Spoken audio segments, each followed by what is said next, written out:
여러분 안녕하십니까? 박상규입니다. 경기도 남부에 622조 원을 투입한 세계 최대의 반도체 메가 클러스터가 들어섭니다.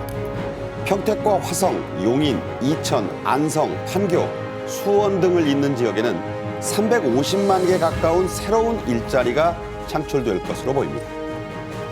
푸틴 러시아 대통령의 최대 정적이 감옥에서 한국 컵라면을 천천히 먹을 시간을 달라고 밝혀서 큰 화제가 됐습니다. 10억 달러에 이르는 K라면의 수출 활약상을 집중적으로 전해드리겠습니다.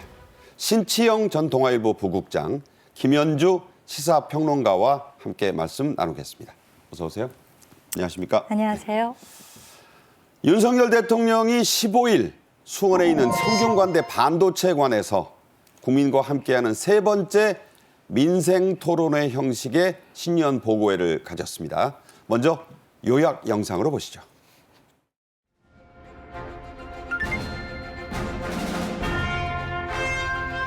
현대전쟁은 총력전 아니겠습니까?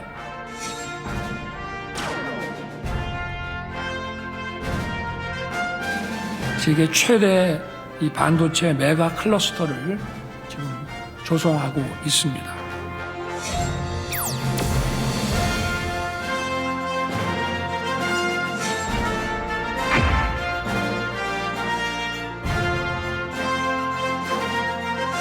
기재 철폐와 투자 지원 등의 지원 정책은 우리 반도체 기업들이 처한 글로벌 경제 환경에서 매우 중요한 요소이기 때문에 기대감이 매우 큽니다.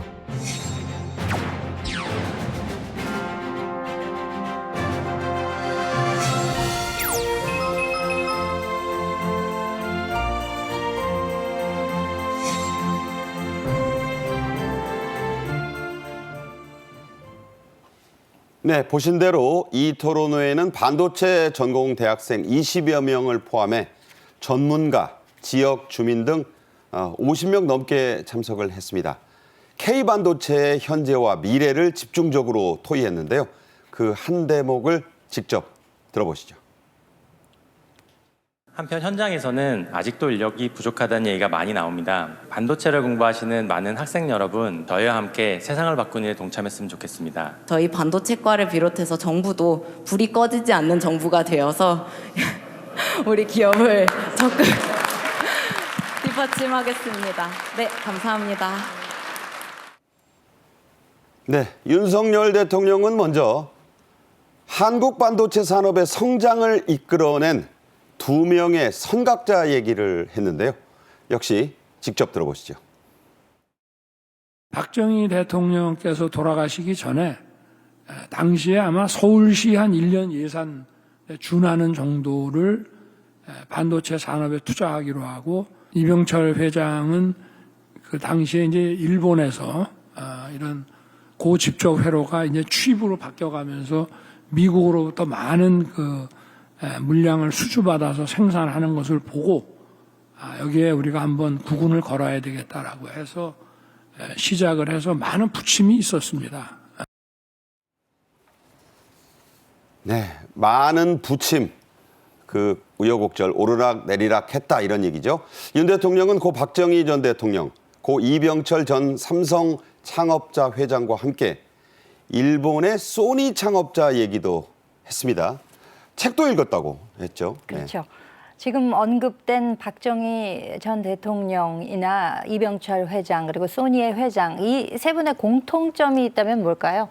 정말 시대를 앞서가는 선각자들이라 칭해질 만한 그런 분들 아니겠습니까? 네. 시대의 거목이라고 표현할 수도 있을 텐데, 이런 분들의 공통점이라고 하면 앞일을 멀리 마치 내다보는 것과 같은 그런 해안이 있었고, 이를 또 실질적으로 국가가 뒷받침해주는 거국적 차원의 지원이 가능하게 실천했다는 그런 특징을 가지고 있죠. 예. 또 소니 창업자인 모리타 아키오 회장의 경우에는 이분은 이를테면 비즈니스맨이라기보다는 엔터프러너, 기업가 정신을 가지고 당시에도 이미 글로벌적 차원의 혁신을 생각했던 분이기 때문에 그렇죠.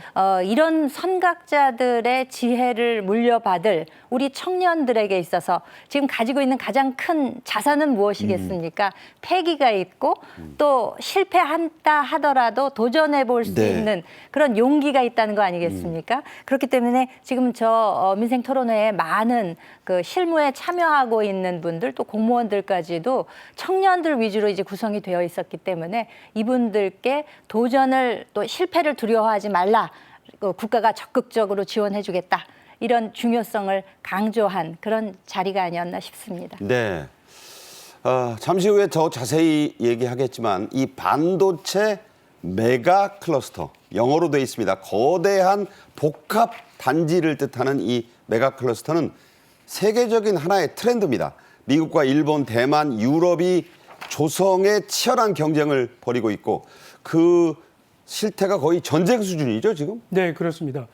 반도체가 아시다시피 4차 산업혁명으로 새롭게 떠오르고 있는 여러 가지 산업들, 뭐 AI랄지 가상현실, 자율주행차 이런 여러 가지 산업의 핵심 부품으로 들어가는 부품입니다. 그렇죠. 그래서 반도체가 얼마나 경쟁력을 갖춘 반도체를 보유하고 있느냐가 산업 경쟁력을 좌우하는 그런 시대가 된 것이죠. 네. 그래서 미중 패권 경쟁에서도 반도체가 지금 핵심 부품, 핵심적인 위치를 차지하고 있습니다. 그래서 미국 같은 경우에 뉴욕이나 애리조나, 텍사스 이 세 개 주의 반도체 회사들을 집중적으로 배치를 시키고 있고 네. 대만 같은 경우에 반도체 강국이죠. 세계 1위 파운드리 업체인 TSMC를 보유하고 있는 나라입니다. 이 나라도 지금 이 TSMC 본사가 있는 곳을 클러스터, 반도체 클러스터로 지금 육성을 하고 있습니다. 외국에 자꾸 만드는 거죠? 그렇습니다. 자국의 반도체 클러스터를 만들어서 반도체 관련 회사들을 집중시켜서 반도체 경쟁력을 높여보겠다 하는 그런 추세가 지금 전 세계적인 흐름입니다. 그래서 이런 추세를 고려를 해볼 때 우리도 이런 반도체 메가 클러스터를 조성하는 것은 상당히 시의적절하다고 이렇게 평가할 수 있겠습니다. 네. 자, 이런 분위기 속에 윤 대통령은 지난해 해외 순방에서 보고 느낀 반도체 얘기를 이날 토론회에서도 집중적으로 했습니다. 관련 언급들이 여러 번 나왔는데 이것을 저희가 간추려 봤습니다. 네. 자, 이제 민생 토론회에 입장하는 모습을 다시 한번 스케치해서 저희가 보여드리고 있습니다. 윤 대통령이 노타이 차림으로 이제 들어왔고요. 국기에 대한 경례, 의례의 시간을 갖는데 젊은이들이 좌우에 보시는 대로 학생들, 전문가들, 또 현장 주민들 많이 참석했습니다. 정상과 대화를 하면은 한국에 대해 가장 많이 얘기하는 것이 BTS와 반도체입니다. 이제 주변 어디를 봐도 반도체 없이 돌아가는 산업이 없습니다.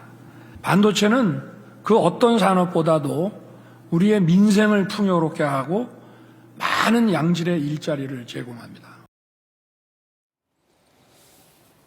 네, 앞서 신치영 국장도 얘기를 했지만 윤 대통령은 우리도 이제 세계적 반도체 클러스터를 하루빨리 조성해야 한다고 역설을 했습니다. 그로 인한 투자 효과를 이렇게 강조했는데요. 직접 들어보겠습니다. 622조 규모의 투자를 지금 예상하고 있는데 이미 시작이 됐고 앞으로 20년에 걸쳐서 최소한 양질의 일자리가 300만 개는 새로 생길 것으로 예상하고 있습니다. 벌써 우리나라 반도체 클러스터에서 사업 기회를 찾아보기 위해서 외국인 투자 기업들이 몰려들고 있습니다. 그 덕분에 세계적으로 이런 그 해외로부터 유입되는 투자가 전부 반토막 나 있는 상황에서 지난해 우리나라만 외국인 직접 투자가 역대 최대치를 기록했습니다. 네, 윤 대통령이 짓겠다고 밝힌 세계 최고 규모의 반도체 클러스터 어디에 들어서는가? 경기도 남부 지역 9개 도시에 조성이 됩니다. 하나의 그 연계되는 곳인데 소개해 주시죠. 그러니까 그 여의도 크기의 총 7배 크기라고 합니다. 면적으로만 따지자면은 9개 도시에 이와 같은 반도체 클러스터를 조성한다고 하는 것인데요. 기존에 알려져 있기로는 삼성전자의 평택 캠퍼스라든지 혹은 SK 하이닉스의 뭐 용인, 이천 이쪽에 조성되어 있던 것을 유기적으로 서로 연계해서 국가의 전략 산업이라고 할 수 있는 반도체는 정말 대한민국에서는 여기다 할 수 있는 곳으로 이렇게 지금 지정을 한 것이 아닌가 싶습니다. 투자되는 규모도 뭐 몇백조 원에 이르기 때문에 가히 상상할 수 없는 그런 규모라고 할 수 있을 네. 정도죠. 규모 면에서나 혹은 그 내용 면에서도 앞으로 우리나라의 새로운 먹거리 산업을 이끌어가는 그 주요 중점 그 거점이 되지 않을까라는 생각이 듭니다. 반도체와 R&D, 교육 3대 거점으로는 판교, 수원, 평택을 이미 확정 지어진 상태입니다. 세 가지 곳을 이제 3대 거점으로 한다. 그렇죠. 그리고 용인 일대에도 또 482조 원이라는 어마어마한 금액이 이제 투입되면서 시스템 메모리 클러스터를 조성한다고 하는데 이 반도체는 시스템 반도체가 있고 그러니까 메모리와 비메모리 반도체가 있지 않습니까? 우리가 그 메모리 반도체에 있어서는 전 세계 30%를 차지할 정도로 굉장히 지금 앞서 나가고 있고 두 회사를 합한다면 한 57% 정도 이끌어 네네. 나가고 있습니다만 비메모리 시스템 반도체에 있어서는 조금 그 TSMC에 비해서는 뒤처져 있는 수준이라고 하는데 앞으로는 이것을 세계를 선도하는 규모로 이끌어 나가겠다 하는 아주 그 역점이 담겨 있는 그리고 또 그런 각오가 담겨 있는 국가적 정책이 아닌가 싶습니다. 뭐 세계 최대도 중요합니다만 해외 투자가 또 이렇게 이어진다면은 앞으로 우리나라를 대표하는 반도체 산업의 기지로 활용될 수 있지 않을까 생각이 됩니다. 네. 자료 그림에서 보셨지만 지금은 그냥 뭐 저렇게 허허벌판인 것 같고 트랙터가 막 땅을 갈고 있습니다만 여기에 들어설 이 메가 반도체 클러스터 말이 좀 어렵습니다. 이걸 풀어보겠는데 여기서 과연 어느 정도의 일자리와 고용 창출력 또 그 주변 효과, 경제 효과가 생길 건가 이게 관심일 텐데 어느 정도나 될까요? 네, 지금 현재 정부가 추산을 하기로는 향후 5년 동안 346만 개의 일자리가 창출될 걸로 이렇게 예상을 하고 있습니다. 반도체 산업이 지금 저희 한국 경제에 있어서 GDP 성장의 한 10% 정도를 차지하고 있습니다. 그리고 작년 수출액이 저희가 6,327억 달러였었는데 그 15.6%가 반도체 부품이었습니다. 대단한 거죠, 비율이. 그렇습니다. 그만큼 한국 경제에서 차지하는 비중이 크다는 얘기는 많은 일자리를 창출할 수 있는 이런 저력을 갖고 있는 산업이다. 이렇게 말씀을 드릴 수가 있겠습니다. 이 반도체 산업하면은 전후방 연방 효과가 상당히 크기 때문에 설계만 하는 회사도 있고 제조만 하는 회사도 그렇죠. 있고 유통을 시키는 회사도 있고 그렇죠. 많은 협력 업체들이 있고 이런 많은 업체들을 한 곳에 모아서 클러스터를 조성을 한다고 하면 그 업체들에 근무하는 그런 근로자들 도 있겠지만 또 그 관련된 인프라를 조성을 하는데 그렇죠. 건설 인력도 많이 투입이 될 그렇겠죠. 것이고요. 그리고 전부 조성이 되고 나면 지역 경제를 활성화시키는 효과도 있을 것입니다. 그분들이 이제 뭐 자고 먹고 입고 해야 되니까. 그렇습니다. 네, 그래서 반도체 산업에만 직접 고용되는 인원을 193만 명 정도로 추산을 하고 있고요. 전부 합쳐서 직간접적으로 346만 개의 일자리가 창출되지 않겠느냐 이렇게 추산이 되고 있습니다. 저게 다 이제 근거가 있는 거니까 20년에 걸쳐서 저렇게 된다는 거지만 네. 그 지역의 경제 활성화는 뭐 불을 보듯 예상이 되는 거죠. 네, 그렇습니다. 네. 자, 이런 투자를 위해서는 규제 철폐가 중요하고 또 세제 지원도 필수적입니다. 올해로 만료되는 반도체 투자세 공제 효력을 정부가 연장할 방침이고 또 원전도 늘리기로 했습니다. 자, 원전은 왜 그러는가요? 이 반도체를 생산하는 데 있어서는 엄청난 규모의 고품질 전력이 필요하다고 합니다. 네. 뭐 예를 들어서 쉽게 생각하자면은 대전이나 광주에 그러니까 모든 분들이 사용하는 그 140여 명이 140만여 명이 너무 사용하는 많으니까, 네. 이런 규모의 전기보다 원전 그러니까 반도체 생산 라인 하나 돌리는데 필요한 전기가 더 많다는 거예요. 엄청나죠? 그만큼 많이 필요하기 때문에 우리가 원전 건설을 통해서 이에 따르는 그 전기 수요를 좀 충족시켜 나가야 되지 않을까. 그래서 이제 원전 확대 방침도 밝힌 것이고, 또 원래는 올해 끝나기로 되어 있던 반도체 투자 세액 공제, 이것을 이제 계속 적용시켜서 대기업들이 설비 투자에 계속해서 조금 골몰할 수 있도록 정부가 뒷받침을 해준다는 거죠. 네. 자, 이 반도체 투자세 공제를 놓고 일각에서는 이거 대기업 퍼주기 아니냐 이런 지적이 여전히 있습니다. 윤 대통령은 이 토론회에서 단호히 그게 아니다라고 얘기했는데 그 논리적 근거는 뭔가요? 국가 전략 기술이라고 해서 우리나라 산업에 있어서 미래를 좌지할 수 있는 좌지우지할 수 있는 그런 기술들을 국가 전략 기술로 지정을 했습니다. 그래서 그 중에 하나가 반도체, 2차 전지, 백신, 디스플레이 이런 것들인데요. 이런 국가 전략 기술에 대해서는 작년에 법이 도입이 돼서 올해 말까지 2년 동안 이 투자를 하는 경우에 그 일부를 대기업의 경우에는 15%, 중소기업의 경우에는 25%의 투자 금액을 세액으로 되돌려줍니다. 그렇죠. 그러니까 그만큼 투자를 많이 하면 세금을 깎아주겠다라는 정책이거든요. 네네. 그런데 앞서 말씀드렸다시피 반도체가 워낙 우리나라 산업 경쟁력에 있어서 중요한 산업이기 때문에 반도체를 적극 육성을 하면 우리나라 전체 산업 경쟁력이 그만큼 향상될 수밖에 없고 다른 나라들도 적극적으로 지원을 해서 반도체 산업을 육성을 하고 있는 것이거든요. 예. 그러니까 이런 중요한 기술을 육성을 하는 데 있어서 세제를 지원을 하는 것을 무조건 대기업 퍼주기라고 이렇게 몰아붙일 일만은 아니지 않느냐 이런 생각이 듭니다. 네. 자, 윤 대통령이 거론한 바로 이 부분 조세특례 제한법도 있습니다. 이른바 K칩스법이라고 하는데요. 칩이 이제 반도체 뜻하는 거죠. 작년 3월에 국회 본회의를 통과했습니다. 이 법의 효력을 연장한다는 윤 대통령의 약속이 야당과의 합의로 또 지켜지게 되면 어떤 효과가 날까요?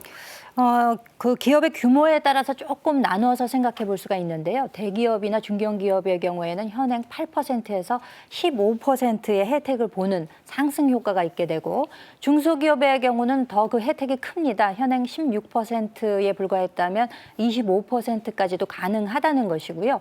국가전략이나 신성장, 원전, 그리고 일반 기술 등에 대해서 임시로 그 혜택을 더 늘려주겠다는 거예요. 네. 그래서 현행 대비해서 2%포인트에서 6%포인트 정도 상향되고, 투자 증가분, 이거는 지난 3년 동안에 투자한 금액 대비해서 더 많이 투자한 분에 대해서는 10%의 추가 공제가 가능하다는 것이죠. 그러니까 지금 중소기업의 경우 25% 혜택이라는 것이 추가로 10%를 더 받게 되면 35%까지도 가능하도록 이제 한다는 것인데, 이와 같은 K칩스법이 연장되는 효과를 보자면은 그 기업들이 부담해야 되는 그 세의 경감 효과가 3.6조 원에 달한다는 것입니다. 3조 6천억 원이네요. 그렇죠. 엄청난 규모죠. 중소기업에 아까도 보셨다시피 더 혜택이 많이 돌아가게 됩니다. 대기업의 경우는 15%까지, 중소기업의 경우는 25%까지 이제 혜택이 돌아가는 것인데, 이 지금 반도체라고 하는 것이 전략이라는 단어가 들어갈 정도의 아주 그 중요한 부분. 왜 그 바이든 대통령이 그 백악관의 본인 집무실에서 그 웨이퍼 그 동그란 판을 이렇게 흔든 적이 있습니다. 그렇죠. 네, 그게 이제 우리 그 반도체의 주 재료라고 할 수 있는 것인데, 실리콘으로 만든 얇은 판입니다. 반짝반짝하죠. 그렇죠. 그리고 실제로 바이든 대통령이 우리나라에 방한했을 때 윤 대통령과 그 평택 캠퍼스 삼성전자 공장을 방문했었지 않습니까? 같이 사인했죠. 방명록에 사인을 안 하고 마련되어 있던 웨이퍼에 사인을 지금 했었습니다. 웨이퍼를 만드는 공정 보고 계십니다. 그렇죠. 네. 그만큼 이게 중요하다는 거거든요. 미국 대통령이 이 웨이퍼를 들고 흔들면서 반도체의 생산과 공급망이 이토록 중요하다는 걸 강조할 정도라면, 그리고 전 세계적으로 모든 그 기술의 집약 산업이 반도체라고 한다면은 우리나라에서도 국가적으로 지원해 줄 수 있는 부분 지원하는 것이 당연한 것이고, 이것이 대기업의 혜택을 몰아주는 것이 아니냐라는 지적에 대해서는 정말 그 기업이 밀어주고 우리나라가 끌어주고 하는 가운데 대한민국 호가 앞으로 순항해 나갈 것을 생각해 본다면, 네네. 그렇게 이제 뭐 적은 그 아주 좁은 시각으로 볼 일은 아니다, 이런 말씀을 좀 덧붙여드리고 싶습니다. 네, 그렇군요. 하지만 이런 지원은 선진 반도체 경쟁국들에는 아직도 한참 뒤처져 있습니다. 우리가 뛰어간다면 그들은 뭐 정말 100m로 가고 있고 날아간다는 표현을 쓸 정도가 되는데 어느 정도나 뒤처져 있는 건가요? 네, 그렇습니다. 2021년에 삼성전자가 미국 텍사스주의 테일러시라는 곳에 파운드리 2 공장, 그러니까 파운드리라고 하면 위탁 생산을 전문으로 하는 공장인데요. 그렇죠. 파운드리 2 공장을 설립하기로 결정을 했습니다. 그때 미국이 상당히 적극적으로 삼성전자에 러브콜을 보냈었는데요. 이때 텍사스주하고 테일러시가 세금을 감면해 준다거나 현금을 보조금으로 준다거나 네. 이렇게 지원해 준 돈이 40억 달러. 그러니까 40억 달러. 네, 40억 달러. 저희 돈으로 당시 환율로 따지면은 4조 8천억 원이었습니다. 네. 그리고 중국 같은 경우는 반도체 투자에 대해서 최대 10년 동안 아예 네, 법인세나 감면세를 아예 받지 않는 이런 영원이죠. 결정입니다. 네. 그렇습니다. 그런데 저희 같은 경우에 앞서 설명드린 조세특례 지원법으로 지원을 해준 금액이 작년에 기업들이 지원받은 금액이 총 2조 원입니다. 많긴 한데 선진국들에는 턱없이 모자랍니다. 그렇죠. 아까 말씀드린 대로 미국 같은 경우에 삼성전자 한 곳에 4조가 넘. 무려 4조 8천억 원을 지원을 네. 했는데 우리는 전체 기업에 대해서 작년 한 해 동안 2조 원을 지원을 했거든요. 그 절반도 안 되네요. 그렇습니다. 그런 걸 따져 볼 때 앞으로도 이런 반도체 기업과 같은 전략 핵심 기업들에 대해서는 조금 더 적극적인 지원이 필요하지 않은가 이런 생각이 듭니다. 네, 신국장 얘기를 들었지만 우리가 대만이나 미국 또 유럽만 볼 게 아니에요. 우리나라에 완전 역전당했다고 생각했던 반도체 원조 강국 바로 일본인데요. 그 움직임이 최근에는 아주 심상치가 않죠. 네, 그렇습니다. 일본 같은 경우에 1980년대까지만 해도 반도체 세계 최대 강국이라고 불리는 그런 나라였었습니다. 미국과 치열하게 경쟁을 벌였었지요. 그래서 일본이 반도체를 가지고 미국을 위협을 하는 것을 보고 삼성 창업자인 이병철 회장이 반도체 산업에 투자를 하기로 결정을 내린 바가 그렇죠. 있었죠. 예, 계기였죠. 그런데 1990년대 들어서 저희 한국의 경쟁력이 밀리기 시작을 했고 지금은 반도체 산업에 있어서는 상당히 후발주자라고 할 수 있습니다. 그런 일본이 지금 최근에 미국 마이크론사의 히로시마 디램 공장을 유치를 하기도 했고요. 예, 예. 대만 TSMC의 공장을 추가로 유치를 했는데 구마모토에 그 지원해준 금액이 투자 금액의 40% 정도에 이른다고 합니다. 거의 절반은 일본이 됐네요. 그렇습니다. 이렇게 적극적인 지원을 통해서 세계 유수의 반도체 회사들을 유치를 해서 반도체 기업 산업을 다시 한번 살려보자. 이런 야망을 지금 불태우고 있는 것이죠. 네. 그래서 저희 한국의 반도체 업계에서는 일본이 지금과 같은 추세로 한국을 추격을 할 경우에 앞으로 10년 이내에 또다시 한국을 위협할 수 있지 않겠느냐. 이른바 재역전. 그렇습니다. 그런 전망까지 나오고 있어서 한국 산업계, 반도체 산업계로서는 조금 긴장을 하고 있는 그런 상황이라고 합니다. 대만은 앞서가고 일본은 추격하고 미국, 유럽은 압박하고 우리가 어떻게 해야 될지 답은 분명해 보입니다. 앞서 잠깐 언급을 했지만요. 윤 대통령은 어제 민생토론회에서 원전을 좀 확대해야 되겠다. 그게 바로 반도체 때문이라고 했습니다. 그래서 어떻게 좀 구체적으로 하겠다는 건가요? 그 국가의 그 전기라고 하는 것은 국가의 산업 기본을 대신 책임지고 있다고 해도 과언이 아닐 텐데요. 그렇기 때문에 국가에서는 전력 수급 기본 계획이라는 게 있습니다. 네. 전기본이라고 불리우는데 이 실무안에 따르게 되면은 앞으로 2038년까지 원전을 4기를 추가로 건설하겠다라는 계획이 실렸다는 것입니다.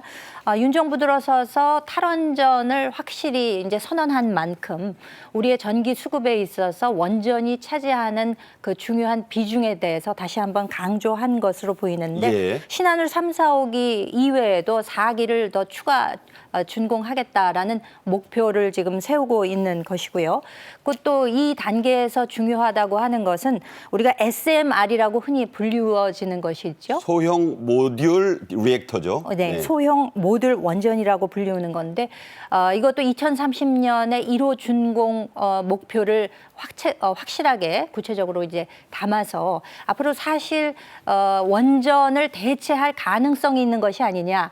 그리고 또 지금 수출 계획들도 있기 때문에 네네. 이에 대해서도 상당한 방점을 찍고 있는 것으로 보입니다. 그렇기 때문에 2030년에 1호를 준공하겠다. 이런 목표도 앞서서 말씀드린 전기본에 확실히 담겨 있는 것으로 보입니다. 네. 다음 달에 초안이 나오고 올해 상반기 안에는 원전 추가 건설 계획이 전기본으로 확정될 것이라는 정부의 발표가 나와 있습니다. 자, 작년 말부터 시작된 이른바 반도체 봄이 현재 진행형입니다. 삼성전자와 SK 하이닉스만 해도 영업 실적이 눈에 띄게 좋아졌고 최근에 주가 흐름도 좋은 편이죠? 네, 그렇습니다. 사실 반도체가 이 경기 사이클에 굉장히 민감하게 반응하는 산업입니다. 작년에 고물가나 고금리, 글로벌 경기 침체 때문에 반도체 산업이 굉장히 어려운 시간을 보냈었죠. 작년 한 해 동안 삼성전자 반도체 부문이 13조 원의 적자를 봤고요. 그렇죠. SK 하이닉스가 8조 원 정도의 적자를 봤습니다. 적자 엄청났죠. 그렇습니다. 그런데 분기별로 봤을 때에 작년 1분기부터 점점 적자폭이 줄어들어서 4분기에는 상당히 많이 줄어서 작년 4분기에 반도체 산업이 바닥을 친 것 아니냐 이런 분석이 나왔습니다. 네. 이런 덕분에 올해 들어서 반도체에 대한 주가 투자도 상당히 많이 늘고 있습니다. 그래서 외국인 투자자들이 올해 들어서 12일까지 저희 삼성전자 주식을 1조 7,194억 원을 순매수를 했다고 합니다. 순매수. 예, 그렇습니다. 국내 주식 가운데 가장 많이 산 주식이라고 예. 하는데요. 그래서 외국인 지분율이 12일 기준으로 해서 54.43%인데 꽤 이게 2년 8개월 만에 가장 높은 수준이라고 합니다. 예. 앞으로도 외국인 투자가 좀 더 늘지 않겠느냐 하는 게 증권가의 분석입니다. 반도체 기업의 주가가 살아나면 전체적인 우리 산업의 그런 분위기도 좋아지지 않겠느냐 이렇게 기대가 되고 있습니다. 네, 구체적 종목 얘기를 해서 안 됐지만 뭐 한때 6만 전자, 5만 전자 소리 나왔는데 이제 7만 전자인데 이게 이제 뭐 8만, 9만, 10만 전자 가지 않겠느냐라는 말이 나오고 있다고도 하죠. 자, 다음 주제로 가겠습니다. 자, 한국 컵라면이 어목하기로 유명한 러시아 감옥에서도 최고 인기 상품이라는 놀라운 외신 보도가 나왔습니다. 세계인의 입맛을 사로잡은 K라면의 열풍 자세히 짚어볼 텐데요. 자, 암살 위기를 가까스로 넘기고 지금도 러시아 감옥에 갇혀 있는 푸틴 러시아 대통령의 최대 정적 알렉세이 나발리입니다. 그 소식이 오랜만에 알려졌는데 놀라운 건 그의 한국 컵라면 사랑이에요. 그 교도소 내에 아마 그 매점이 있는 모양이죠. 거기서 1위를 차지한 것이 단연 K라면이라고 합니다. 그래서 이제 그 제한된 식사 시간 때문에 그 시간 안에 빨리 먹느라고 뜨거운 것을 급히 먹다 보니 혀를 대었다. 10분 만에 먹으라고 점심에는 그런데요. 그러니까 천천히 좀 먹을 수 있도록 해달라라고 이제 주장을 했다는 거죠. 현재 그 시베리아 교도소에 수감 중인 푸틴 대통령의 정적이자 야당 정치인이죠. 나발리가 이제 이렇게 얘기를 했다고 한 것인데 총 하루에 식사 시간 제한이 30분으로 되어 있다고 합니다. 점심 저녁 합쳐서죠? 아침, 점심, 저녁 합쳐서. 세 끼를. 그렇죠. 그러니까 아침은 10분 이내에 먹어야 되고 뭐 점심은 뭐 대충 먹고 저녁은 15분 이내에 먹어야 된다는 거예요. 군대보다 본인들 계산. 빠른 거 아닙니까? 그렇습니다. 그러니까 근데 우리는 보통 이 컵라면이라 그러면 물을 붓고 한 3분 정도 기다리잖아요. 그렇죠. 근데 이제 저기에서는 보통 뭐 7에서 10분 정도 걸린다. 본인들 주장으로는. 워낙 시베리아 감옥이 추워서 그런가요? 그러면 7에서 10분 정도 걸리고 나면 먹는 시간이 너무 부족하지 않느냐. 이런 이야기가 나올 정도로 지금 우리가 보고 있는 것은 이렇게 한국 컵라면이 정말 러시아 교도소에서조차 최고의 인기 상품이 됐구나. 이제 우리는 이제 그 점을 보고 있는 거죠. 네. 자, 이 알렉세이 나발리, 푸틴은 알겠는데 도대체 이 사람은 누구냐?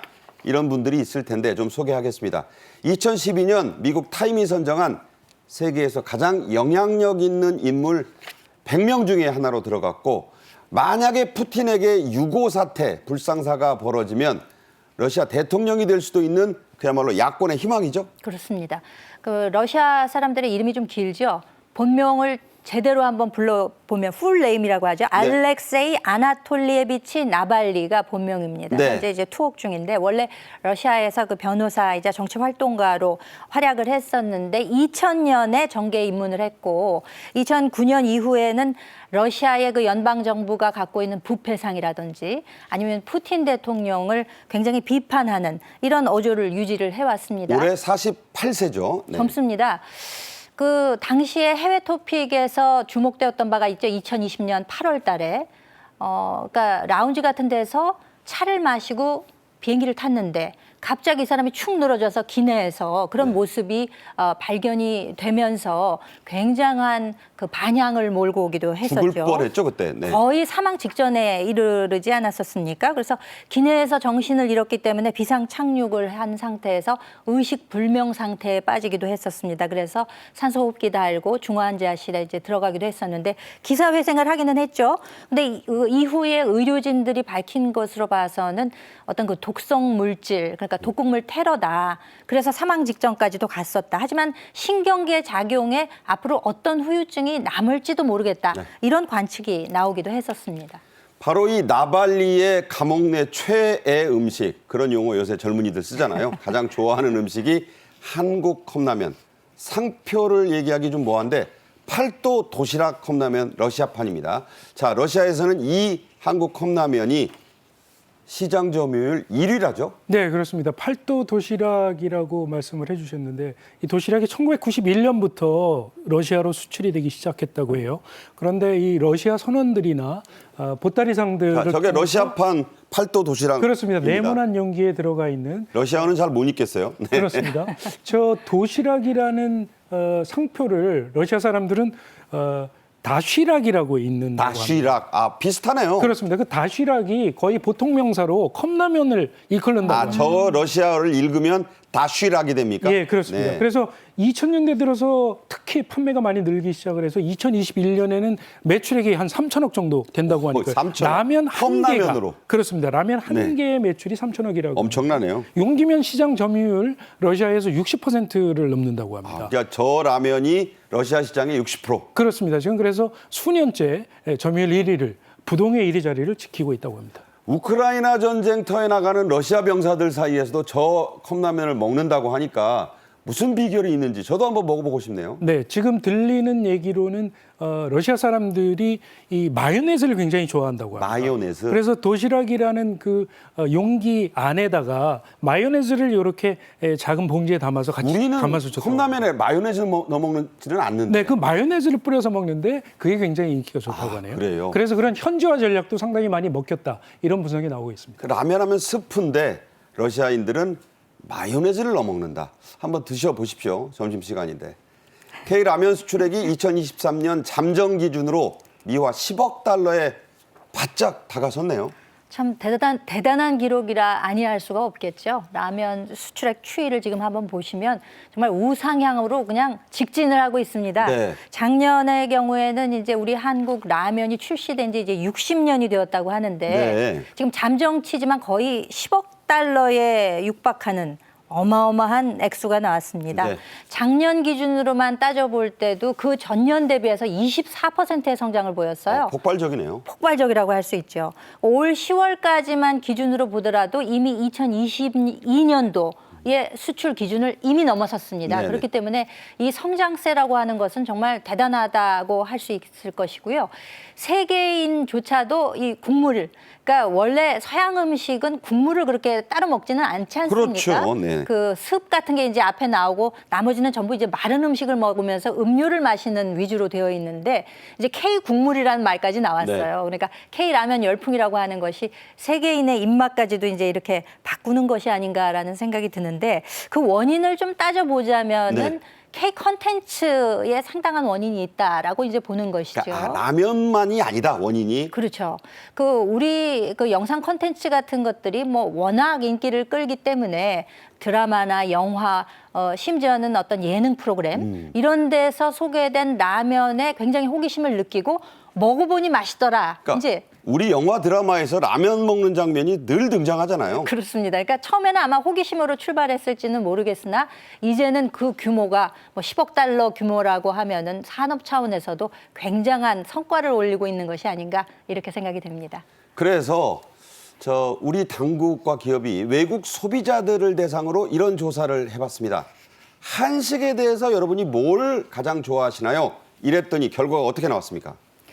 그 한식을 연상했을 때 어떤 메뉴가 떠오르느냐라는 것에 대해서는 김치, 비빔밥, 한국식 치킨 이런 순서였어요. 그러니까 한식이라는 걸 연상했을 때 떠오르는 단어와 실제로 좋아하는 한식 메뉴는 뭡니까? 라고 물어봤을 때는 좀 차이가 있었습니다. 1위가 치킨이네요. 제일 좋아하는 거는 치킨이었어요. 그리고 한국식 치킨. 그렇습니다. 2위가 라면, 3위가 김치였는데 이 한국식이라는 것에 좀 주목을 해봐야 되는 이유가 이 미국에도 가면은요 치킨이라는 게 있긴 있습니다. 그러니까 소위 뭐 버팔로 윙이라고 그렇죠. 하는 네네. 약간 거무튀튀하면서 짭조름한 그렇죠. 단맛이 전혀 없는 그런 치킨이 있었는데 한국식 치킨이라고 하는 것은 굉장히 그 살이 오동통하면서도 그 여러 가지 맛이 있잖아요. 오묘하죠. 그리고 네. 양념 치킨도 있고 네네. 뭐 그 위에다 뭐 여러 가지 뿌리고 하는 이런 것들로 인해서 한국식 치킨이다라는 말이 나온 것이고 실제 소비자들의 선호가 한국식 치킨이 1등이라는 거죠. 네.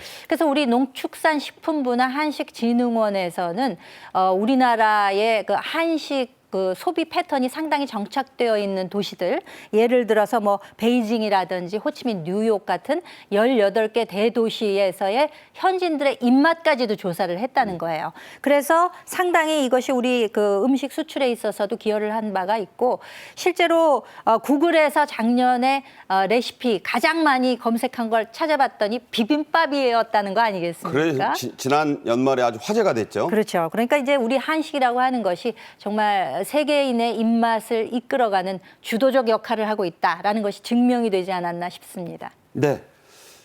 인스턴트 라면 하면 이 라멘이라고 불리는 일본이 원조로 알고 있는 게 세계인들입니다.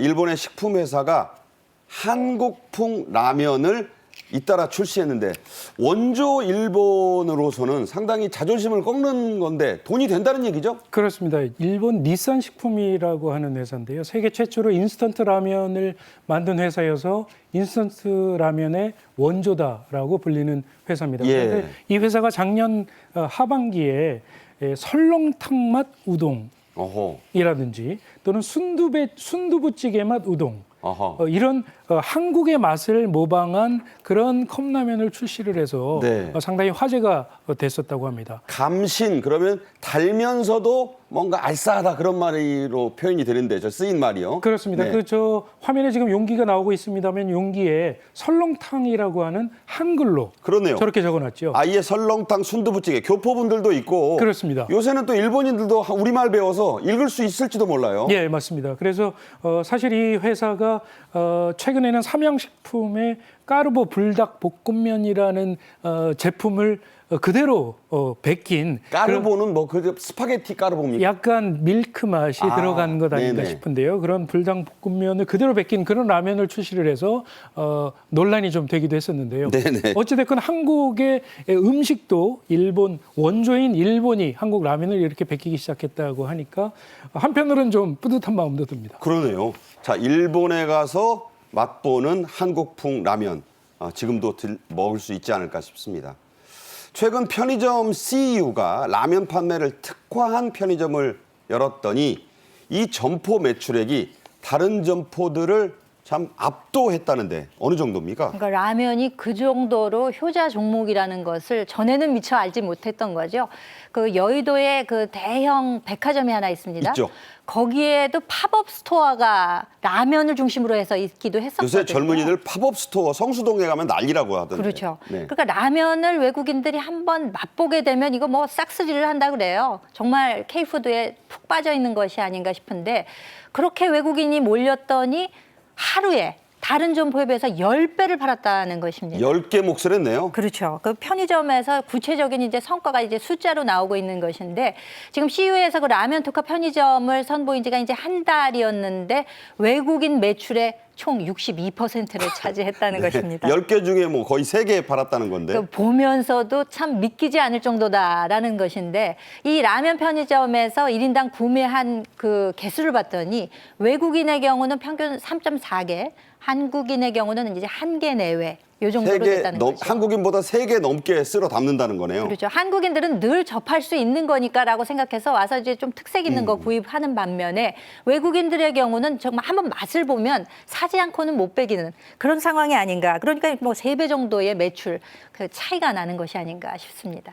제가 어떤 외국인 여행 예능을 보니까 특급 호텔에 머물렀는데 편의점에서 한국 라면 사다가 호텔방에서 먹더라고요. 네. 자, 미국과 유럽에서는 올해를 주도할 10대 음식 트렌드란 걸 선정을 했는데 여기에 한식이 들어갔습니다. 예, 그렇습니다. 미국의 식음 트렌드 컨설팅 업체인 AF&Co라는 그런 회사가 있는데요. 이 회사가 올해 미국에서 인기 있는 그런 음식은 이런 것이 될 것이다라고 10가지를 꼽았습니다. 네. 그런데 그중에 한식을 가장 먼저 언급을 하면서 아하. 미국에서 그 떡볶이를 만드는 용도의 그 떡 판매량이 작년에 450%가 늘었다고 합니다. 아, 5배 가까이. 예, 그렇습니다. 그리고 미슐랭 가이드에 소개가 되는 그런 한식집이 2006년 대비해서 작년에 4배 많이 소개가 됐다. 아, 그 미슐랭 가이드에도. 그렇습니다. 예. 네, 맛집을 소개하는 그런 전문지죠. 그렇죠. 그러면서 올해도 역시 한식이 미국에서 인기 있는 음식이 될 것이다라고 하면서 아까 미국인들이 좋아하는 10가지 음식 중에 치킨이 포함되어 있었습니다만은 프라이드 치킨, 패스트푸드점이 좀 많이 늘어날 것 같다. 네. 그다음에 한국식 BBQ 식당이 좀 많이 늘어날 것 같다. 이렇게 예상을 했습니다. 네. 그리고 네덜란드의 또 식품 컨설팅 업체인 푸드 바이 디자인이라는 회사가 있는데 예. 네, 이 회사 역시 올해 유럽에서 주목할 만한 4가지 음식 중에 하나로 한식을 꼽았습니다. 그거는 이제 10개 중에 하나가 아니라 4대 천왕에 들어가네요. 그렇습니다. 네. 더 엄청난 일입니다. 자, K푸드, 이 한국 음식의 세계화를 대학하면 여러분이 떠올리는 대명사, 미국의 하버드 대학교가 연구를 해서 교재까지 만들었다네요. 네, 하버드 경영대학원에서 연구 사례로 채택을 했다는 거죠. 그래서 이제 교재까지 마련을 했다고 하는 것인데 이 K푸드라는 것이 왜 대박이 났을까? 라는 점에 이제 주목을 한 것으로 보입니다. 경영대학원에서 K푸드가 세계화에 성공하게 된 그 과정을 분석을 했다고 하는데 사실상 그 식품만을 생산해서 글로벌 기업으로 확장하기는 상당히 쉽지 않다고 합니다.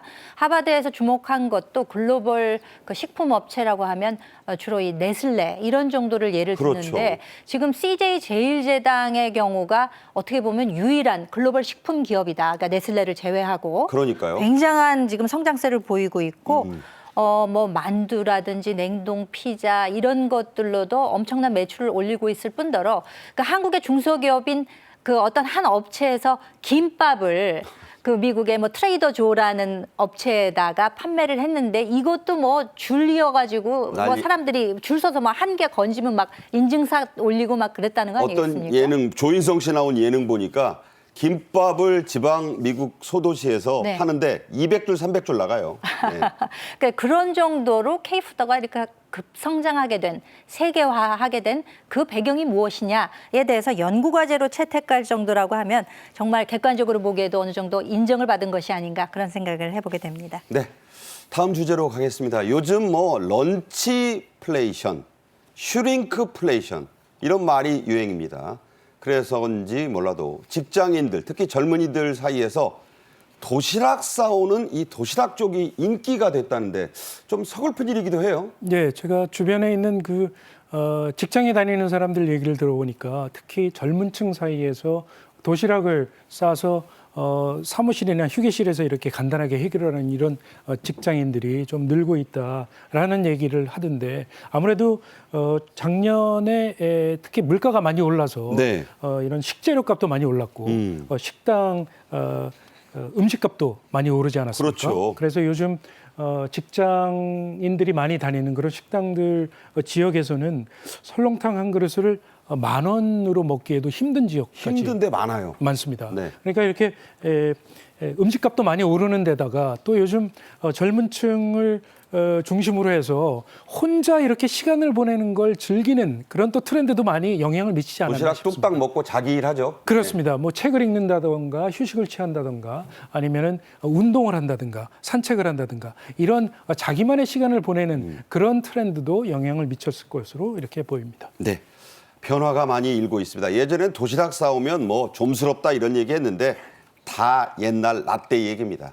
그리고 이러다 보니까 직장을 옮길 때 아예 이직 조건에 점심 식대 제공하나요를 묻는 사람들이 크게 늘고 있다고 하네요. 그리고 이직할 때 가장 기본적인 것은 이제 급여 수준이나 뭐 복지 혜택 이런 것이었을 텐데 얼마나 생활 물가가 올랐으면 외식 물가의 기준에서 정말 10,000원 한 장으로 먹을 수 있는 게 없다. 그렇다면은 한 20만 원 이상 정도는 식비로 기본적으로 나가는 거 아니겠습니까? 네네. 그러니까 식대를 제공하느냐의 여부가 상당히 그 직장을 판단하는 기준으로 작용을 하고 있다는 거죠. 그래서 함께 먹자라는 권유도 요즘에 부담스럽다는 거예요. 그렇죠. 누가 낼 것인가의 문제도 있는 것이고. 그렇죠. 그래서 점심을 주는 회사가 인기다. 이런 웃지 못할 사회상을 반영하는 이런 트렌드도 있는 것 같습니다. 네.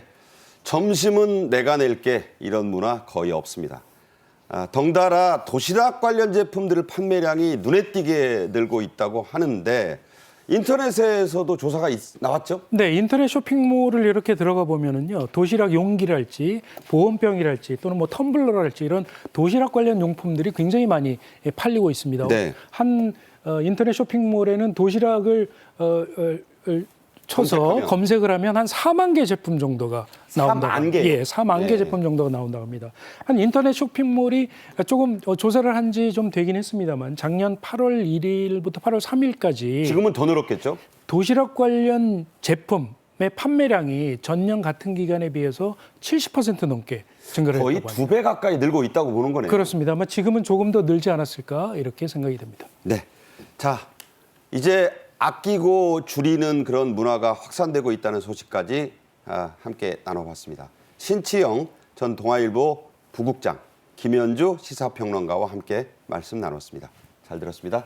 고맙습니다. 고맙습니다. 자, 오늘은 여기까지입니다. 내일 낮 12시에 다시 찾아뵙겠습니다. 시청해 주신 여러분 고맙습니다.